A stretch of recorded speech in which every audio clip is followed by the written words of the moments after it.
For a bit of reference sake, this is about 40 minutes until my baklava is done. If you're watching the previous video, or if you have watched it, so check that out. And if you want some really tasty food, but that's not who we're here for. Here for this. A couple days ago, my mom came into my room and said, "Hey, have you heard of this book?" Seeing how it was on my Amazon wish list since before it came out, I mean, as soon as I saw it on XKCD, yeah, I have heard of it. And then she asked, "Do you want this?" Seeing how it was still on my Amazon list at the time of asking, yes, I'm pretty sure I wanted this. What the book is, the Thing Explainer, using the top 1,000 words to explain many, many complex things. Well, not too many, about a couple dozen.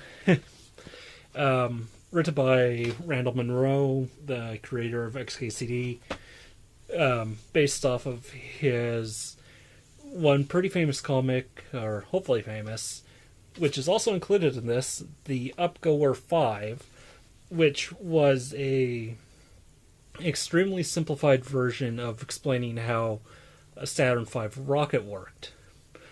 So, using the same 1,000 simple words. Yes, I'm saying 1,000, not 1,000, because 1,000 isn't on the top 1,000 common words in English. So, pretty good. But with all sorts of interesting. Ironically, I open up to the page on the U.S.'s Constitution, the laws, and the U.S.'s the U.S. Constitution, and then the USS Constitution, the sailing ship, which I think is still a commissioned ship for historical reasons. First commissioned ship in the U.S. Navy, and kept as a historical thing. So yeah, I know a bit of my history. I think I did a report on that ship at one point. I've done a lot of weird reports on a lot of weird different things, because, got to be different. Yes, very good book. It explains things in such a way that it's like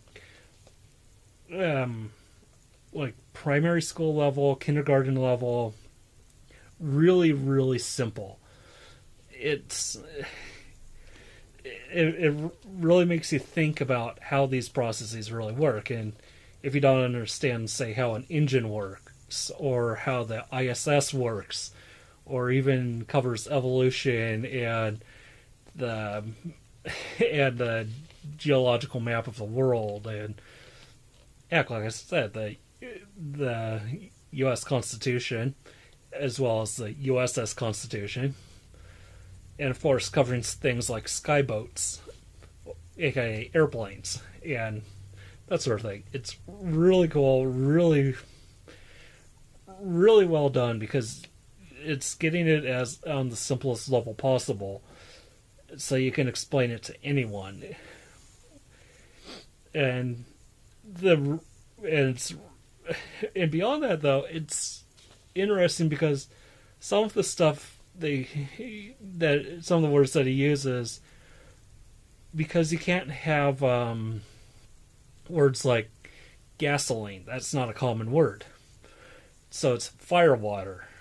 And whereas hot rock, cool rock, just part of the cover here for the different types of mantle and crust, fire, land, floor, just these really simple ways of wording it, and that in itself is really complicated to go back and think about. What does this simple explanation mean? Because it doesn't, all of these different words and phrases.